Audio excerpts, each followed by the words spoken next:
ಜನಶ್ರೀ ನ್ಯೂಸ್ಗೆ ಸ್ವಾಗತ. ನಾನು ನಿತಿನ್ ಮಂಜುನಾಥ್. ಶಿವಮೊಗ್ಗದಲ್ಲಿ 20ನೇ ಜಿಲ್ಲಾ ಕನ್ನಡ ಸಾಹಿತ್ಯ ಸಮ್ಮೇಳನಕ್ಕೆ ಚಾಲನೆ. ಶಿವಮೊಗ್ಗ ನಗರದ ಸಾಹಿತ್ಯ ಗ್ರಾಮ ಚಾಲುಕ್ಯನಗರದಲ್ಲಿ ಶಿವಮೊಗ್ಗ ಜಿಲ್ಲಾ 20ನೇ ಕನ್ನಡ ಸಾಹಿತ್ಯ ಸಮ್ಮೇಳನ ಶುಕ್ರವಾರ ಆರಂಭವಾಗಿದೆ. 2 ದಿನಗಳ ಕಾಲ ನಡೆಯುವ ಈ ಸಮ್ಮೇಳನವನ್ನು ವಿವಿಧ ಸಾಹಿತ್ಯ ಹಾಗೂ ಸಾಂಸ್ಕೃತಿಕ ಕಾರ್ಯಕ್ರಮಗಳೊಂದಿಗೆ ಆಯೋಜಿಸಲಾಗಿದೆ.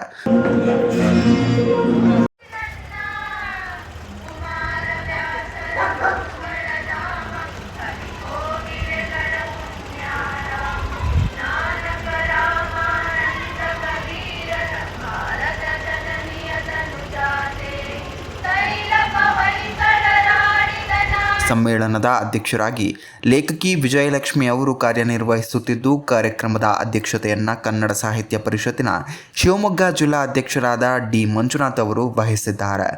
ಈ ಸಂದರ್ಭದಲ್ಲಿ ಮಾತನಾಡಿದ ಡಿ ಮಂಜುನಾಥ್ ಅವರು, ಕನ್ನಡ ಸಾಹಿತ್ಯ ಪರಿಷತ್ತಿನ ಹಿಂದಿನ ರಾಜ್ಯಾಧ್ಯಕ್ಷರಾದ ದಿನೇಶ್ ದಿವ್ಯಶ್ರೀ ಅವರು ಅವರ ಅವಧಿಯಲ್ಲಿ ಹಣಕಾಸಿನ ಅವ್ಯವಹಾರ ನಡೆದಿತ್ತು ಎಂದು ಆರೋಪಿಸಿದರು.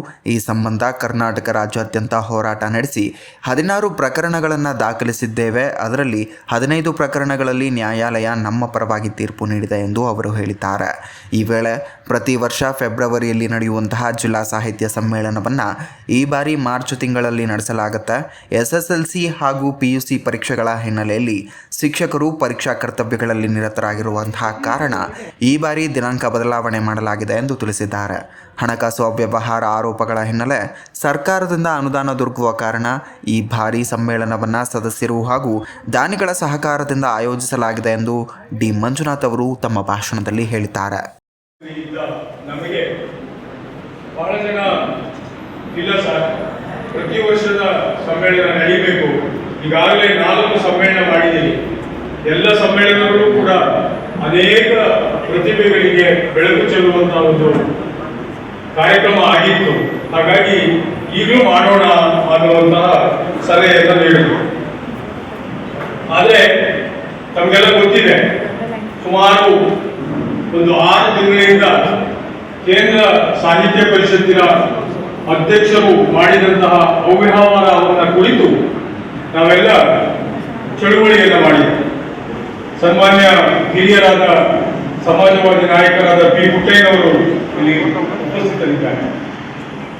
ಅವರ ನೇತೃತ್ವದಲ್ಲಿ ಮೊದಲು ಶಿವಮೊಗ್ಗ ಜಿಲ್ಲೆಯಲ್ಲಿ ಆ ಪ್ರತಿರೋಧದ ಪ್ರತಿಭಟನೆ ಆರಂಭ ಆಯಿತು. ಆನಂತರ ಆಡಳಿತಾಧಿಕಾರಿಗಳು ಬಂದು, ತನಿಖಾಧಿಕಾರಿಗಳು ಬಂದು ತನಿಖೆಯನ್ನು ಮಾಡಿದರು. ತನಿಖೆ ಮಾಡಿ 3 ತಿಂಗಳಾಯಿತು. ವರದಿಯನ್ನು ಕೊಟ್ಟರು. ಸುಮಾರು 500 ಪುಟದ ವರದಿಯಲ್ಲಿ ನಾವು ಮಾಡಿದಂತಹ 17 ಆಪಾದನೆಗಳಲ್ಲಿ 16 ಆಪಾದನೆಗಳು ಸಾಬೀತಾಗಿರುವುದು. ಆ ಆಪಾದನೆಗಳು ಸಾಬೀತಾದ ನಂತರದಲ್ಲಿ ಮತ್ತೆ ಅವರ ಸದಸ್ಯತ್ವವನ್ನು ಯಾಕೆ ರದ್ದು ಮಾಡಿಲ್ಲ ಅಂತ ಹೇಳಿ ನಾವು ಮತ್ತೆ ಪತ್ರ ಚಳವಳಿಯನ್ನು ಮಾಡಿದ್ವಿ.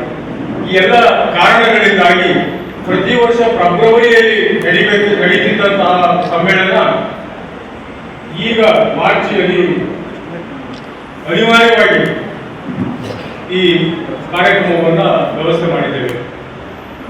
ನಮಗೆ ಗೊತ್ತು, 2 ದಿನಗಳ ಕಾಲ ನಡೆಯುವ ಈ ಸಮ್ಮೇಳನದಲ್ಲಿ ಸಾಹಿತ್ಯ ಚರ್ಚೆಗಳು, ಉಪನ್ಯಾಸಗಳು ಹಾಗೂ ವಿವಿಧ ಸಾಂಸ್ಕೃತಿಕ ಕಾರ್ಯಕ್ರಮಗಳು ನಡೆಯಲಿವೆ. ಕುವೆಂಪು ವಿಶ್ವವಿದ್ಯಾನಿಲಯದಲ್ಲಿ ಕಳೆದ ಇದೇ ರೀತಿಯ ನಿರಂತರ ಅಪ್ಡೇಟ್ಗಳಿಗಾಗಿ ನೋಡ್ತಾ ಇರಿ ಜನಶ್ರೀ ನ್ಯೂಸ್.